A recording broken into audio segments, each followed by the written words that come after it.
Olá, sejam todos e todas bem-vindos, bem-vindas para mais um Cultura em Foco do Instituto Legos. Sempre alerto aqui para que aqueles que ainda não se inscreveram no canal, que o façam para que possam receber informes a cada novo vídeo postado, assim como saber de todas as novidades pelo Instituto Legos. Vocês podem também consultar o site do Instituto, podem rever alguns vídeos que aparecem por aqui e que são muito interessantes para as áreas da saúde, da educação, da principalmente cultura, que é este foco, o da cultura. Então, vamos lá. Hoje, o tema tratado aqui com vocês é um tema que costuma ser polêmico. Por quê? Porque tem um desses elementos difíceis de serem definidos. A gente costuma dizer que, por exemplo, é muito difícil definir o que é literatura. Também é muito difícil definir o que é inteligência.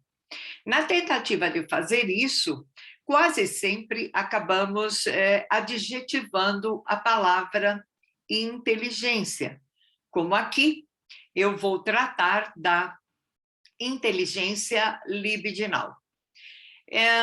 Inteligência libidinal foi o meu projeto de pós-doutorado, que eu fiz sob a orientação do professor, doutor e psicanalista Oscar Cesarotto, no programa de comunicação e semiótica da PUC de São Paulo.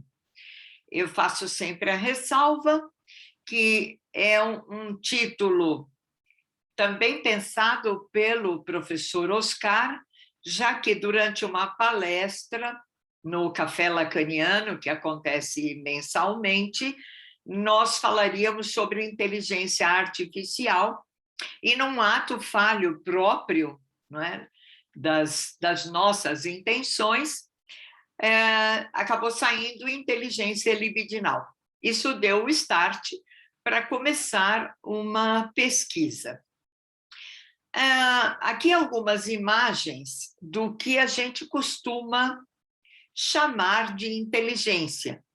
Quase sempre localizamos a inteligência no cérebro, por isso, muito da ciência cognitiva, dos estudos neurais, levam à busca do que seria inteligência. Uma imagem do grande Einstein, né, sobre o qual há muitos mitos de que ele ia mal na escola, e, na verdade, isso é mito, não é? É fato que ele era bastante inteligente. Então, uma planta carnívora que captura um inseto tem uma inteligência, um cão tem uma inteligência, então as plantas...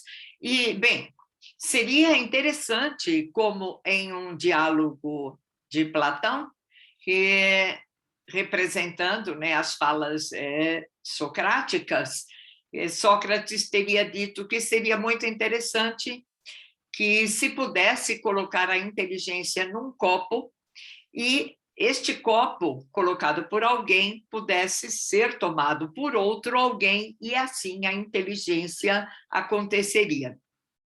Eu acho que isso é bem verdade, porque inteligência também é uma troca, já que ninguém sabe tudo sobre tudo, não é? Então, nesse sentido, é preciso pensar antes de mais nada, e sempre nos útil saber a etimologia de um termo, de uma palavra. Então, no caso, como basicamente quase tudo da língua portuguesa, a palavra inteligência, ela vem do latim, de um vocábulo também grego, é formado por dois termos, não é? inter, entre, e legere, ou legere, que é escolher. Portanto, a inteligência refere-se a saber fazer escolhas. Ela está sempre entre escolhas. Por isso que, muitas vezes, não é, nós compreendemos, percebemos, conhecemos, porque podemos discernir sobre determinadas questões, sobre escolhas que fazemos. Assim, esse legere também é um verbo latino que significa ler. Portanto, a leitura também faz parte desse universo de escolha.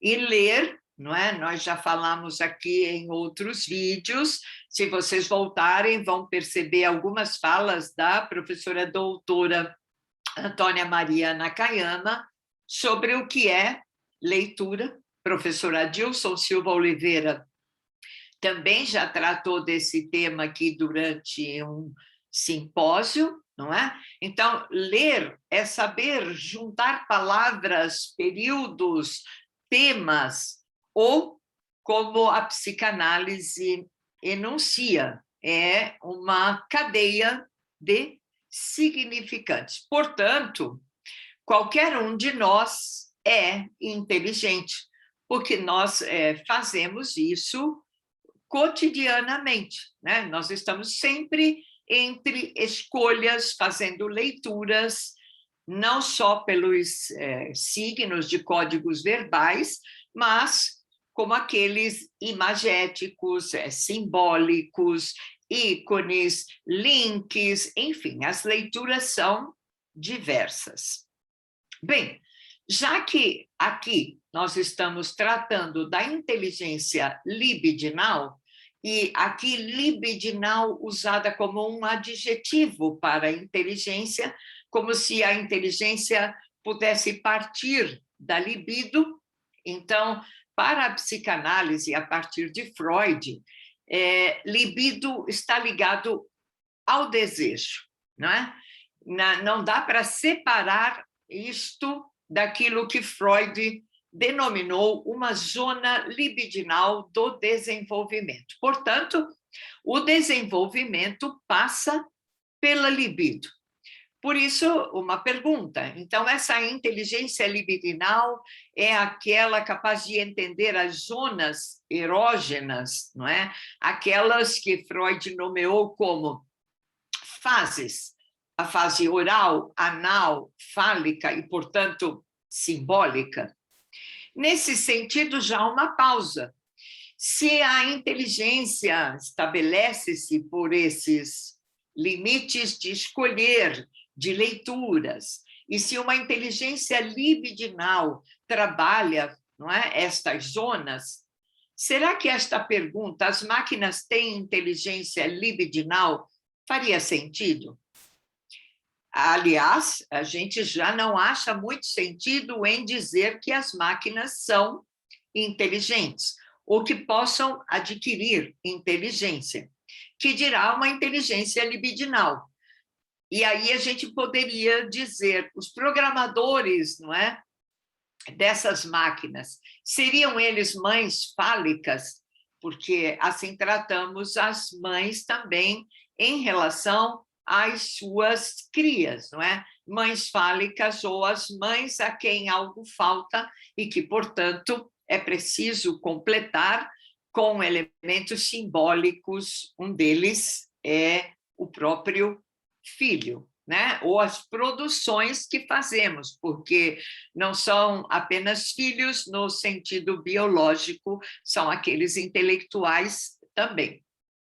Bom, se a gente supõe que há uma inteligência natural que é própria da condição humana, então essa inteligência libidinal de anseios e desejos também existem.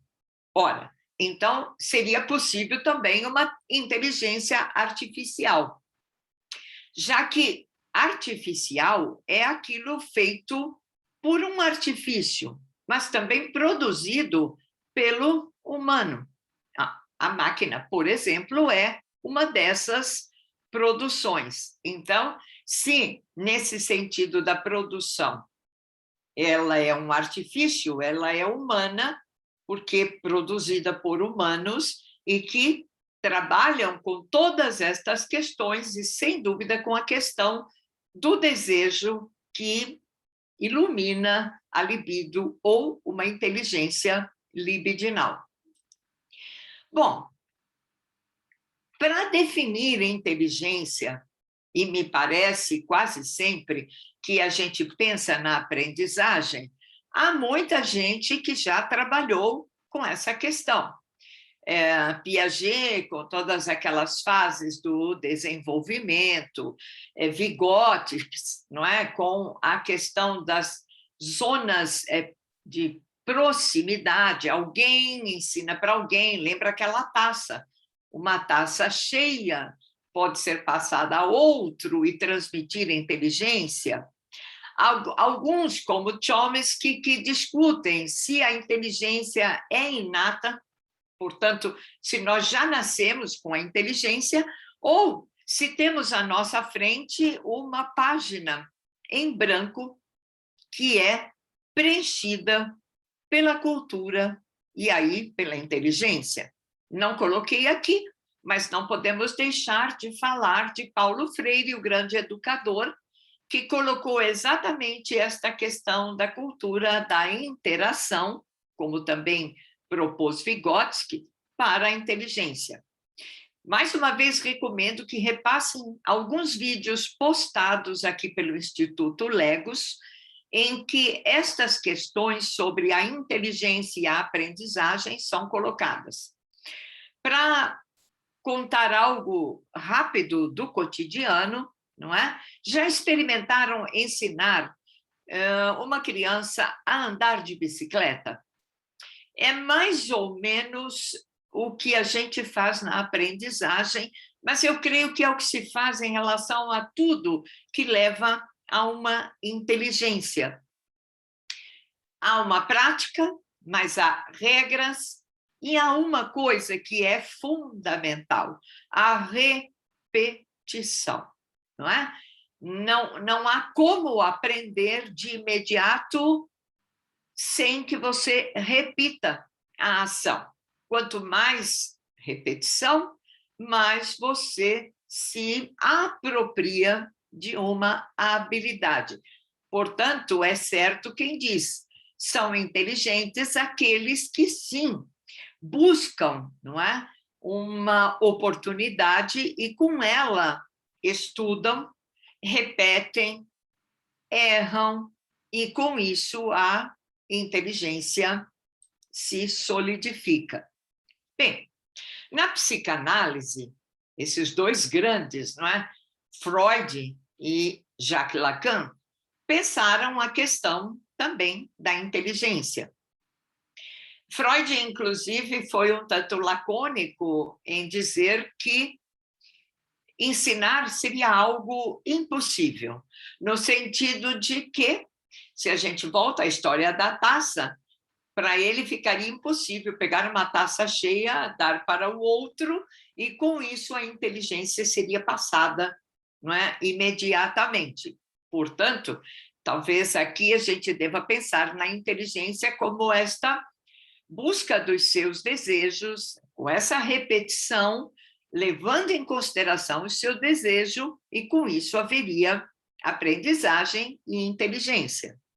Jacques Lacan, inclusive, muito proximamente, embora lá nos anos da década de 70, ele já colocava a inteligência como uma energia, algo que move, algo que tem movimento. E é exatamente o que a repetição faz. No caso do exemplo dado, ensinar alguém a andar de bicicleta exige repetição, exige falha, exige superar a falha, errar de novo, repetir e aprender, né, a andar de bicicleta, o que não significa que você será um corredor às vezes em um nível de disputa de uma Olimpíada. Mas se você quiser, você será, você poderá fazer isto como qualquer outra pessoa. Bem, como eu falei a princípio, quando pensamos em inteligência e em inteligência libidinal, a gente vai olhar, por quê? Porque a inteligência libidinal ainda não foi observada, testada, apurada. Então, a gente conhece a inteligência na aprendizagem, nós temos participado agora, em pleno século XXI, de muitas coisas sobre a inteligência artificial. Isso tudo vai nos ajudar a entender a inteligência e a inteligência libidinal. Por exemplo, aqui é uma cena de um filme, não é, cujo nome é exatamente inteligência artificial. Há na tela, que vocês veem, dois elementos artificiais. O menino, porque é um menino robô, e o ursinho, um ícone também norte-americano, e que é um robô. Ambos são máquinas. Mas quem já assistiu ao filme fica com muitas dúvidas de até que ponto as máquinas não poderiam ter, por exemplo, emoção, não é? Em outros exemplos, há esta mesma interpretação. Nós temos o robô bicentenário, que parte, aliás, de uma obra da ficção científica, mas é um robô dotado de inteligência, de ações que surpreendem os humanos. Que dirá o Robocop, não é? Que acaba levando a sua inteligência para melhorar o espírito corporativo policial. Imprescindível falarmos de Blade Runner, já que estes replicantes, na cena há uma mulher replicante, que seriam máquinas, não é? E que tenham um tempo e que, ao mesmo tempo, são capturadas para que não se...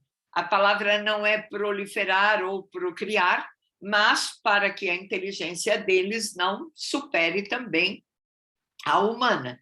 Inclusive, um pouco baseada na máquina de Turing, Alan Turing, que bolou uma máquina que mediria, não é, este tanto de inteligência de uma máquina. Há também nesse filme a máquina que vai detectar se aquele ser é ou não um replicante. Muitas vezes a inteligência dos replicantes supera a da máquina e, portanto, engana a máquina. Bem, e aí a gente faz a pergunta: se nós podemos ter inteligência, desenvolver inteligência, e há várias nomenclaturas, não é? Hoje também se fala muito em inteligência emocional. Quem teria o domínio da emoção poderia ter também um certo poder.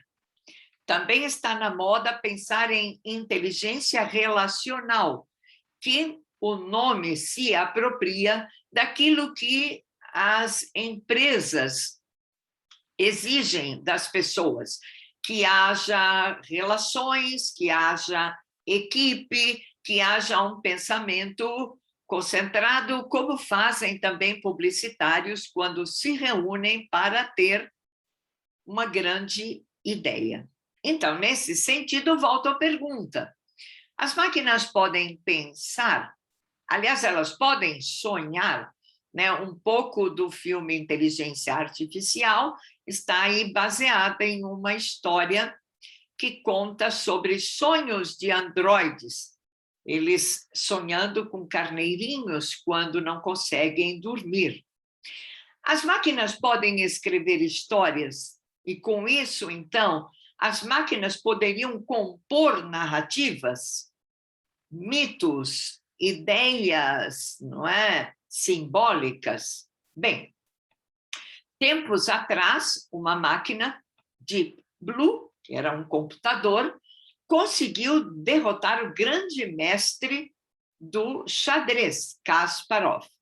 Alguém diria, bom, mas isso sim é possível porque uma máquina faz algumas coisas, de fato, muito mais dinamicamente do que nós.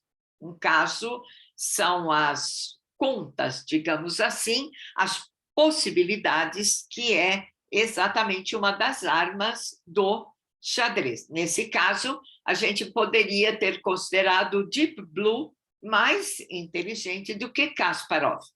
Eu já falei aqui sobre o xadrez num outro vídeo e citei lá também Kasparov e esse computador.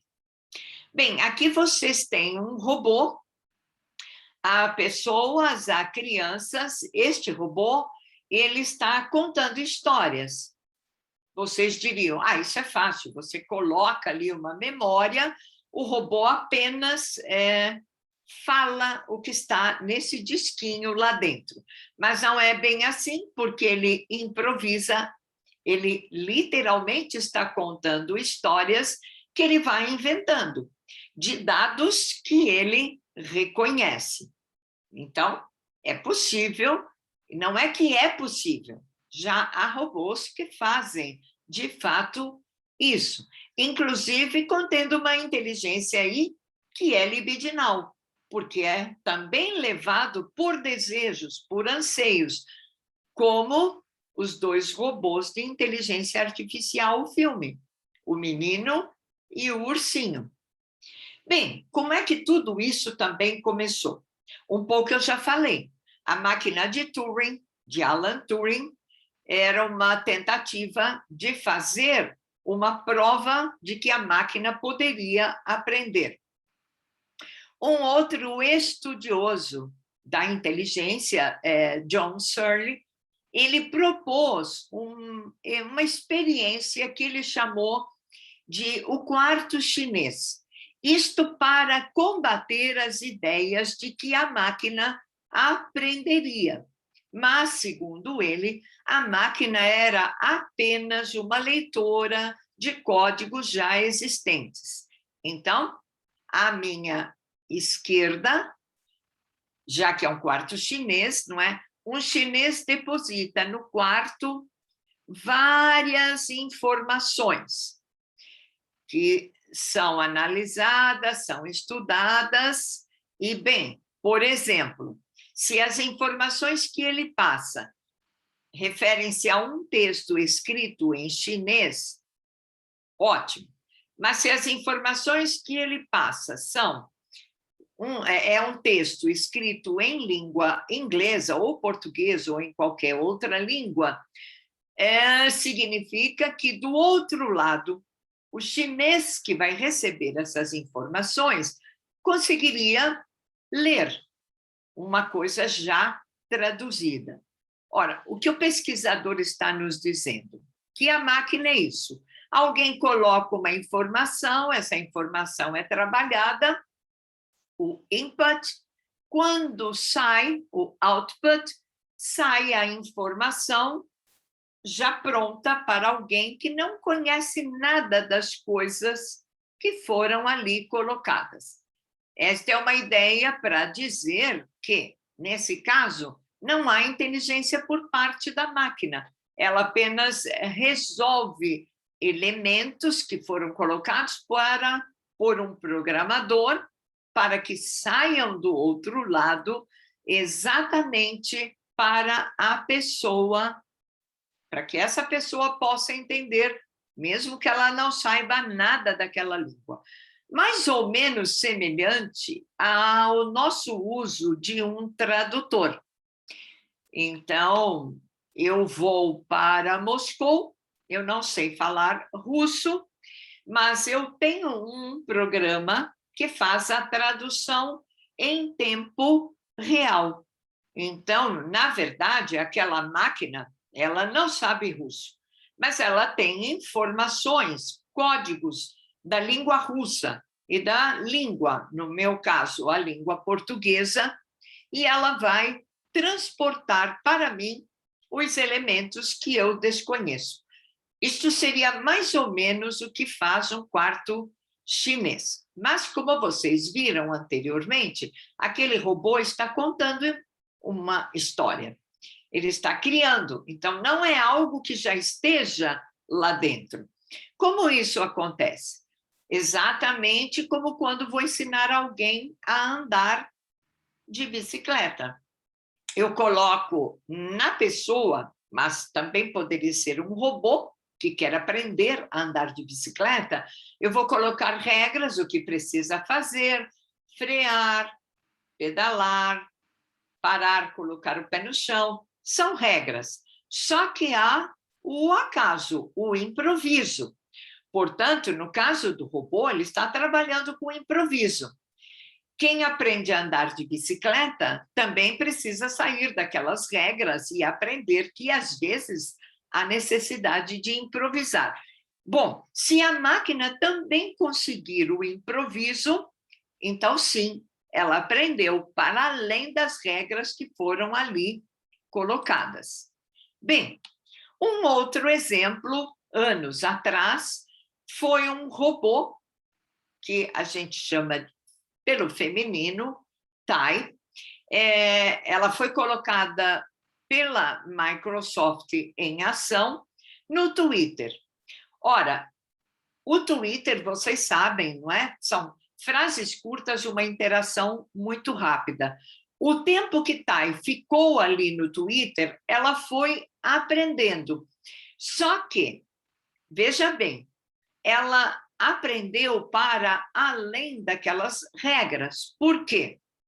Não foram colocados palavrões, preconceitos. No entanto, ao ler os posts de diversas pessoas no Twitter, Tai aprendeu a falar palavrões, assim como aprendeu a, por exemplo, falar sobre o preconceito de americanos em relação ao México.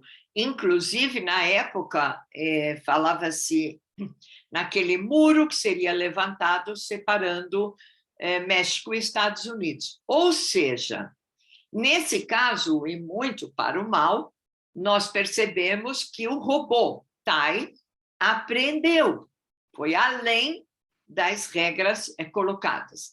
Muito também recente, nós estamos estudando não só fake news, mas deepfake. Significa que notícias falsas se espalham porque os robôs colocam, né? Ou são colocadas por robô, mas elas são aprimoradas por aquilo que elas ouvem e repetem. A mesma coisa numa identificação facial, em que pese um modelo de identificação, essas máquinas, nesse caso, ainda não conseguem discernir exatamente sobre seres humanos. Tem sido bastante grave o fato, inclusive, de essas máquinas, não é, ao fotografarem nas ruas as pessoas, elas regularizarem alguns detalhes de um rosto. Então, por exemplo, diante de um rosto negro, ela não perceberia detalhes. E, com isso, qualquer pessoa negra que tivesse cometido uma ação imprudente poderia levar a uma outra, também negra, a ser condenada por este incidente. Ora, o que significa que não é a máquina que é preconceituosa, mas que a programação não registrou vários outros detalhes ou outras variações. E, nesse caso, a máquina também não aprendeu. Bem, eu deixo aqui algumas referências que me levaram, durante o pós-doutorado, a trabalhar, né, sobre a inteligência e sobre a inteligência libidinal. Eu encerro dizendo, E se vocês lembram, não é? No filme Inteligência Artificial, não só aquele robozinho, o ursinho, sente a ausência dos pais, como exatamente o menino, ele é comprado como uma criança adotada, não é? Mas um pouco mais racionalmente falando, os pais compram aquele robô e o menino robô desenvolve afeto pelos pais. Um afeto que os pais também desenvolvem até que a mãe engravida de um bebê biologicamente saído dela. E a partir daí, durante as reações de ciúmes daquele menino robô, ela ameaça eliminá-lo e com isso ele foge. E se julgando único, ele encontra a fábrica em que ele foi feito e reconhece ali vários robôs. Mas ele tem uma inteligência que é libidinal, porque ele tem um desejo. É o desejo que ele pede para a fada azul, que ele possa passar ao menos uma noite com a mãe, que a mãe o reconheça, que eles se identifiquem e que, com isso, ele possa ser um menino normal. É ficção científica, mas, enfim, são muitas das coisas sobre as quais precisamos pensar. Eu vou ficando por aqui, mas sempre deixando a dica para que vocês entrem no site do Instituto Legos e que também entrem no site que eu mantenho, os 2 endereços em tela, para que acompanhem mais e mais. Se você gostou aí da apresentação, bota lá um gostei, inscreva-se no canal e aguarde novas postagens, novos vídeos. Você pode, inclusive, dar sugestões para que a gente possa aprimorar. Então, fiquem bem, continuem sempre em cuidados. Até a próxima.